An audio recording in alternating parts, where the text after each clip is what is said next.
पांडवों ने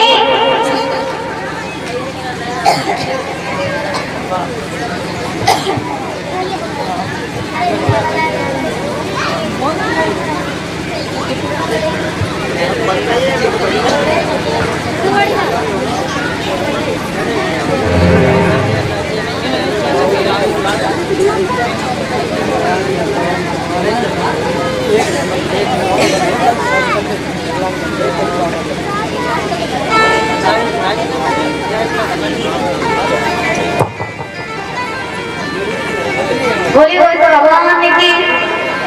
तो द्रौपदी ने अपने पतियों से कहा कि तारे तुम्हारी ताकत पर जो अपने पत्नी की रक्षा नहीं कर सकते। मुझे ये घमंड था कि मेरे 5 पति हैं तो संसार में मेरा कोई कुछ बिगाड़ नहीं सकता, लेकिन आज तुम्हारे होते हुए मेरी लाज चली जाए तो फिर धिक्कार से पतियों का हो रहा। द्रौपदी अपने पतियों से बात कर ही नहीं थी। दुर्योधन ने दुशासन से कहा, दुशासन देर न करो, आज वो सही समय आ गया कि आज द्रौपदी से हम अपने अपमान का बदला लेंगे। दुर्योधन ने द्रौपदी से कहा, द्रौपदी बात की याद करो जब तुमने हमसे कहा था कि अंधे बाप की अंधी औलाद पैदा हुई, लेकिन आज हमने भी तुम्हें अपने अपमान का बदला न लिया आज तुमसे, तो मेरा भी नाम दुर्योधन नहीं। दुर्योधन ने दुशासन से कहा, भैया जाओ जल्दी जा करके द्रौपदी को नगर करके मेरी जगह पे बैठा लो। जो तुम्हें बचन के दुशासन आगे बढ़ा, द्रौपदी की साड़ी पकड़ ली। जो तुम्हारा दुशासन ने द्रौपदी की साड़ी पकड़ी, आज द्रौपदी अपने बाबा भीष्म के पास पहुंची, पितामह भीष्म के पास में बोली, बाबा जिसका ससुर इतना वीर योद्धा बंधारी बैठा हो, उसके सामने उसकी बहू की लाज चली जाए तो तुम्हारी क्या इज्जत रहेगी समाज में? कैसे जियोगे तुम? अरे तुम ये मत भूल जाओ कि मैं तुम्हारे कुल की कुल वधू हूँ, और तुम्हारे होते हुए आज सभा में अगर मैं नग्न हो गई तो धिक्कार है तुम्हारी ऐसी शक्ति पर, धिक्कार है तुम्हारी ऐसी ताकत पर। तुम्हें तो चुल्लू और पानी में डूब करके मर जाना चाहिए जब तुम्हें रक्षा नहीं कर सकते। जितने सभा में लोग बैठे थे सभी लोगों ने गर्दन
आपके आप स्वामी मेरी लाज है, बेकर भी तू शासक बना दे। क्या मान लेगा स्वामी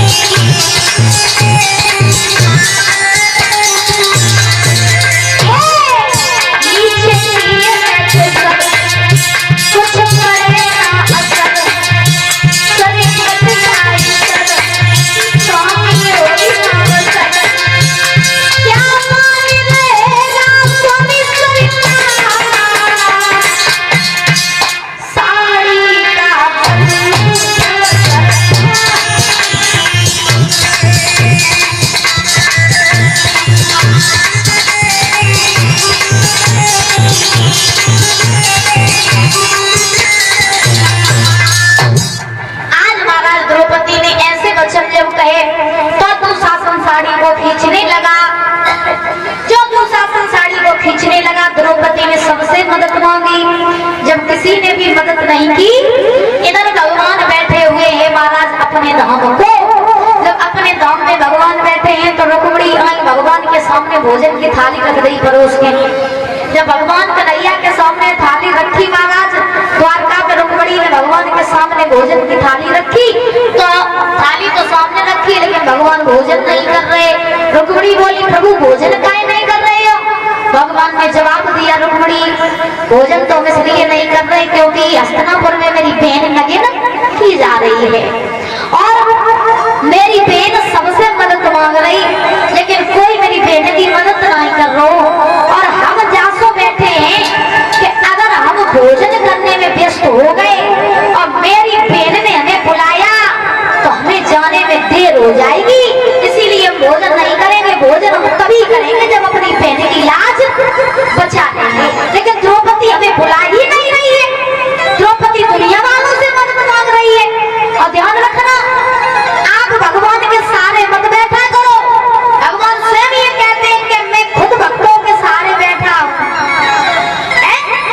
भगवान खुद आपके सारे बैठे हैं और भक्त कहता है कि भगवान सहायता करे, भगवान आए, और भगवान कहते हैं कि भक्त हमें बुलाए। भगवान और भक्त का रिश्ता बड़ा ही अनमोल है, लेकिन भक्त को भगवान को पहचानने में देर लग जाती है। भक्त भगवान को पहचान नहीं पाते महाराज। और भगवान कहते हैं कि भक्तों को बुलाने में देरी लगती, हमें आने में देरी नहीं लगती। तो कभी भी दुख आया करे तो सबसे पहले भगवान की शरण में जाया करो। दुनिया वाले तो आपका मजाक बनाने के लिए बैठे हैं कि कब आपके ऊपर दुख आए, कब हम आपकी हंसी उड़ाई। तो द्रौपदी ने जब देखा कि कोई मेरी मदद नहीं करेगा, स्वयं द्रौपदी ने अपने हाथ खड़े कर दिए और जवाब दिया कन्हैया सुना अब का मन मानी और करवाओगे मेरे नाथ द्वारिका आगे। अब का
जो इतने वचन कहे द्रौपदी ने, सोई महाराज आज भगवान के पास में आवाज पहुंची। भगवान ने उसी समय बात खड़े हुए चरण पादुका छोड़ दी। भगवान जैसे ही बात खड़े हुए गरुड़ देव आ गए। गरुड़ बोले प्रभु मेरी पीठ पर बैठ जाओ, तुम्हें जल्दी जल्दी पहुंचा दी हस्तिनापुर में। भगवान बोले गरुड़ आज तो हमें तुम पर भी भरोसा नहीं है, आज तो हम खुद चल करके जाएंगे और अपनी बहन की रक्षा करेंगे जाके। जबकि बताया जाता है कि गरुड़ की गति मन से भी तेज है। भगवान के गरुड़ की गति मन से भी तेज बताई गई है। जितनी तेज मन भागता है ना कि अरे बैठो पंडाल में कुछ वहां नहीं पहुंचा के वैसे चारे को बनी हुई है। हाँ, तो ऐसे ही मन होता है, लेकिन मन से भी ज्यादा तेज गति गरुड़ की है। भगवान गरुड़ पर भी नहीं बैठे, भगवान भाग खड़े हुए आगे आगे साड़ी को बढ़ाते जा रहे। भगवान पीछे पीछे भगवान भागते जा रहे, उसके पीछे गरुड़ देव भागते जा रहे। उसी समय जैसे ही पहुंचे परीक्षित महाराज बीच सभा में दुशासन साड़ी को खींचने लगा और इधर भगवान साड़ी को बढ़ाने लगे। बोलिए द्वारकाधीश भगवान श्री कृष्ण की। भगवान साड़ी को बढ़ाने लगे, दुशासन साड़ी खींचते खींचते पछाड़ खा करके गिर पड़ा, लेकिन द्रौपदी को लगे नहीं कर पाया। कहा जाता है कि हमें चिंता नहीं उनकी, उन्हें चिंता हमारी है। हमें चिंता नहीं उनकी, उन्हें चिंता हमारी है। और हमारा तो रक्षक सुदर्शन चक्रधारी है, जिसकी रक्षा करने के लिए स्वयं भगवान बैठे हो, उसका कौन क्या कुछ बिगाड़ सकता है। आज भगवान ने द्रौपदी की साड़ी बढ़ाई, लेकिन उस सभा में दो संकल्प हुए थे। क्या संकल्प हुए? भीम ने संकल्प लिया कि हे दुर्योधन, तूने ये कहा था कि तू द्रौपदी को नगिन करके अपनी जंघा पर बैठाना चाहता है, तो जा, मेरा ये संकल्प है कि इसी जंघा को एक दिन मैंने तेरी जंघा को न तोड़ा तो मेरा भी नाम भीम नहीं है। द्रौपदी ने भी एक संकल्प लिया कि दुर्योधन, तूने भी सभा में मुझे नगिन करना चाहा, तो जा, मेरा भी ये संकल्प है कि एक समय ऐसा आएगा जब तेरी छाती के खून से जब तक मैं अपने केसों को नहीं धुलूंगी तब तक मैं अपने केस बांधूंगी नहीं। अब महाराज जब इतनी सी बात हो गए ना, जब कोई सुलझाने वालों ना मिला तो फिर बात बढ़ते ही जाते। हाँ, तो ऐसे ही महाराज भगवान कन्हैया ने द्रौपदी की साड़ी को बढ़ाया, द्रौपदी के चीर की रक्षा की। भगवान कन्हैया द्रौपदी को अपना मित्र मानते थे, अपना सखा मानते थे। परीक्षित महाराज अपनी बहन मानते थे। भगवान कन्हैया क्या मानते थे? द्रौपदी को अपना मित्र, अपना सखा। आजू की दुनिया की बात बता दे, टाइम तो नहीं है, लेकिन बात आ गई है तो बताएंगे जरूर। आज की दुनिया में ऐसा हो रहा है कि लड़का लड़की को दोस्त बना रहा है और लड़की लड़का को दोस्त बना रही है। फ्रेंडशिप बोल सकते हैं, फ्रेंडशिप। तो आज के लड़का लड़की फ्रेंडशिप करते हैं, लेकिन आज की दुनिया बड़ी डुप्लीकेट है। पहले फ्रेंडशिप होगी, प्रेम बढ़ेगा, प्रेम बढ़िया तो फिर मारा जाओ नहीं प्रेम बढ़िया। आजकल की मित्रता फ्रेंडशिप से चालू और महाराज लड़की के चरित्र पर जाकर के खत्म होती है। आजकल के जो बैठे हैं ना महाराज शरीर के पुजारी, आजकल आपको फ्रेंड कोई नहीं बनाता है। ध्यान से सुन लेना मेरी बात, सब हमेशा कड़वा होता है।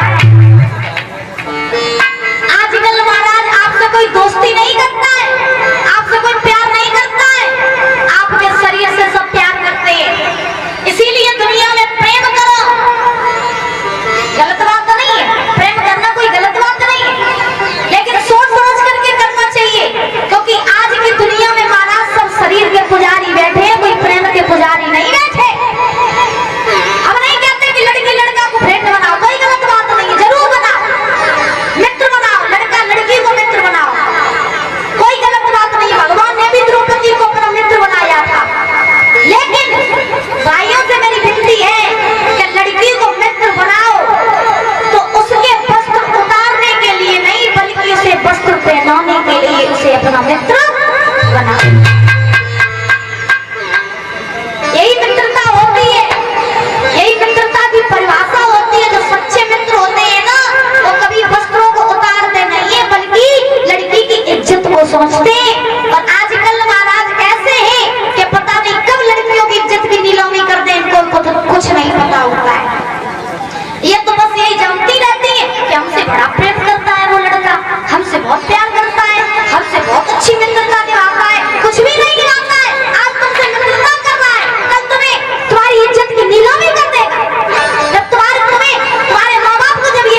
काम करो।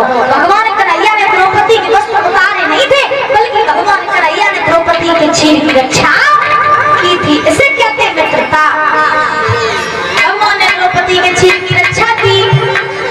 अब जब दुशासन द्रौपदी को लगन नहीं कर पाया तो द्रौपदी ने भगवान कन्हैया से कहा, प्रभु तुम तो सब जानते कन्हैया कि मेरी साड़ी खींची जाएगी, हम लगन किए जाएंगे, और तुम पहले ही आ जाते तो मेरी इज्जत सही ना होती। भगवान ने मुस्कुरा करके जवाब दिया, द्रौपदी हमें आने में देर नहीं हुई, बल्कि तुमने बुलाने में देरी कर दी। अगर तुम पहले ही हमें बुला लेती तो हम तुम्हें इस हालत तक पहुंचने ही न देते। क्योंकि कहा जाता है तन की जाने मन की जाने, जाने चित्त की चोरी, पाप प्रभु से का छुपी रखे हाथ जगत की। भगवान ने जवाब दिया, पहले तुम दुनिया वालों से मदद मांगती रही, और जब काऊ ने मदद नहीं करी तब तुम मेरी शरण में आई, और पहले तुम मेरी शरण में आ जाती तो तुम्हारी ये दशा ही ना होती। और सही बात है परिचित महाराज, लोगों के ऊपर जब दुख आते हैं ना तो कहीं पिता के पास जाएगा, कहीं रिश्तेदारों के पास में जाएगा कि मेरी मदद कर दो, लेकिन जब कोई मदद नहीं करता तो किसकी याद आती है? भगवान की। तो पहले ही भगवान की शरण में जाया करो तो कभी भी दुख ना आए। ऐसे महाराज भगवान ने द्रौपदी के चीर की रक्षा की।